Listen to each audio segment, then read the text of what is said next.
Hello people, this is Kerry Anderson. Hope you all doing well. In today's video, I'll be talking about how to go back to normal eating after weight loss or a diet. So if you like the video related to total health, I would like to request you all, please do subscribe the channel, hit the bell icon or give thumbs up so that I will come up with more and more videos with lots and lots of information. So here we begin. Let's go. How to go back to normal eating after weight loss or a diet. Weight loss is not easy. In addition to a regular workout plan with Aaptiv, weight loss also typically requires a stricter diet than you may be used to. Once you are in a groove, though, habits start to form and your weight loss plan becomes second nature, then the hard part becomes returning to a regular eating pattern and maintaining the loss. When you are in a short term, rigid pattern of eating, the normal pitfalls of everyday eating are not as much as a problem. You are on a roll, seeing the weight fall off and the diet keeps your choice controlled. But once you have reached your goal weight and are looking towards transitioning towards a normal way of eating after weight loss, it's much more difficult to navigate food choices. The most successful way to maintain your weight loss is by making lifestyle changes that work for you. The transition from dieting to regular eating can be difficult, but the following tips on eating after weight loss will help you successfully transition to a healthy maintenance diet. Eat mindfully. Incorporate conscious eating habit at meals.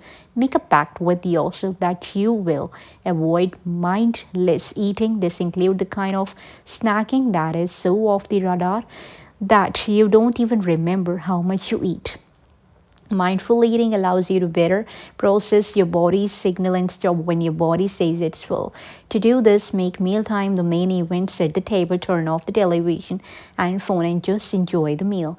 Take the time to honor the food and all that it took to bring it to your plate. Think about how it was grown, harvested and prepared.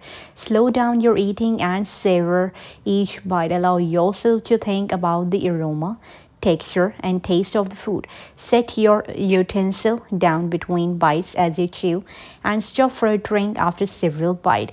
Mindful eating may be a challenge for you as we tend to eat on the run and value quick meals in our culture.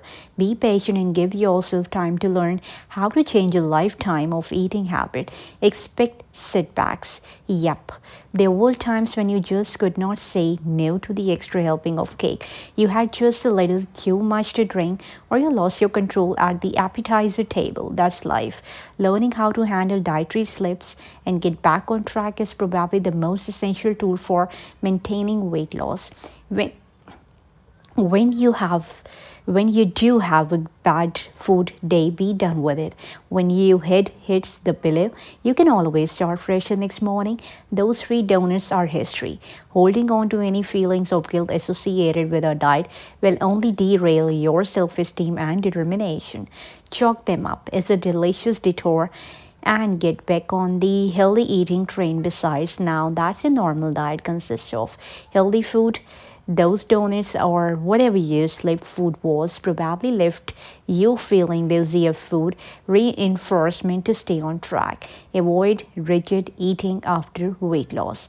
Chris Bennett, RDNCD, the outpatient dietitian at Watertown Regional Medical Center in Wisconsin, remind us to avoid an overly restrictive diet. Restricting or avoiding some foods are common pitfalls, says Bennett. She explains that when someone restricts a certain food, they tend to crave it and may even overeat other food trying to avoid the one they crave. They may also eventually binge on the craved food. Allow for a small portion controlled amount of favorite food during the week. If you budget in your diet for that food and don't make it a daily habit, you will find it won't have the power to derail your healthy eating. Keep a food journal. The past thing you probably feel like doing after a diet is writing down what you eat. Keeping a food journal during the first week of maintenance, though, can make the difference between success or failure. Writing down everything you eat make you stop and take the time to really pay attention to your diet. And keeping a record is vital for making changes to your caloric intake if the scale starts to creep up. Portion control is your friend. The typical serving size for food such as bagels, muffins, and restaurant meal has steadily increased over the past decade. So how do you determine what's the normal serving size? Learn to estimate by comparing to other objects. For example, 1 cup is approximately the size of a tennis ball, and the serving of meat or fish should be the size of a deck of cards. Determine the actual content size of your bowl and cup by filling a servingware with water and measuring it, or use dry fruits like oatmeal or rice to fill and measure. When adding oil to a dish while cooking or dressing, always take the time to measure it out instead of just pouring. Bennett has her client use aids such as ChooseMyPlate.com as a guide for meal portion size. It takes the guesswork out of portion and make it so much easier to determine how much you should be eating after weight loss. Eat only when you are hungry. Pay close attention to your body signal to learn the difference between real hunger and stress or boredom eating. Try to determine whether your body is feeling actually hungry, your stomach is growling, or your hunger is a response to an emotional cue. This can be a difficult thing to determine at first. It may take time to learn through hunger cues versus auto stress or old stress response eating habits. The first step is becoming mindful of the cues, avoiding an immediate response such as grabbing a donut and eating it before thinking about whether you are truly hungry, and making healthier choices. If food has been a source of emotional comfort, you all need to find positive replacement for it. It can be very helpful to work with a counselor who is experienced in emotional eating disorder. She can offer tools for successfully replacing emotional eating with healthier choices and provide the support needed as you make this transition. Eat protein at each meal. Protein can help you curb your appetite because it reduces the hormone responsible for hunger, helping you feel full sooner and stay satiated longer. Include at least 20 grams of protein in every meal. Make sure your snacks also include protein to help give them staying power. Ideally, proteins will make up about 30% of your daily diet, usually in low-fat sources like these, such as fish, lean cuts of meat and poultry, and low-fat dairy. Most adults are not getting enough protein in their diet and need to up their intake, especially as they age, so make it a key part of every meal.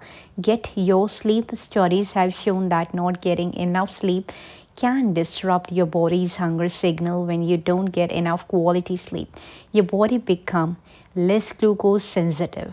The hunger hormone ghrelin is increased, while the appetite control hormone leptin is decreased. There is an increased risk of obesity in people who don't get adequate level of sleep. So if you have a hard time getting in 8 hours of sleep each night, try making the following changes. Stay as consistent as possible with the time you go to sleep and get up. Don't sleep extra on weekends thinking that it will help you catch up. That's all just disrupt your brain's sleep schedule. Shut down all electronic screens several hours before bedtime. Make your bedroom sleep friendly by adding blackout shade. If outside light is a problem, remove any other sources of light, electronic alarm clock, phone chargers. Try wearing earplugs if you are sensitive to noise. There are several types of earplugs available, so try them out to find out ones that are comfortable. Turn down the room temperature. Research has shown that keeping the temperature between 60 to 67 degrees at night improves sleep quality. If you can't sleep, make it a rule that the kitchen is off limit after your evening meal. Rewarding not sleeping with food can create a bad habit. Calories do count. Finding your daily calorie maintenance level is a bit of dance, but with patience and time, you all find your sweet spot. Keep in mind that everyone has his or her own unique metabolism and number of calories needed to maintain weight. Someone who is more active, for example, should take in more calories than someone who is less active. The road to successful weight maintenance is through making positive lifestyle changes and staying consistent with those changes. It makes time to change lifelong patterns, so be patient with yourself and keep your workout consistent with your Aaptiv app. And if you backslide, remember you can get back on track your next meal. So that's all about the fitness in this video. It's all about the fitness. So that's all. We will definitely meet in the next video. So before signing off, I would like to request you all, please do like, share, subscribe this video with your loved ones so that they will get to know better. So this is Kerry Anderson signing off. We will definitely meet in the next video with another content. Till then, God bless you. Bye bye and take care.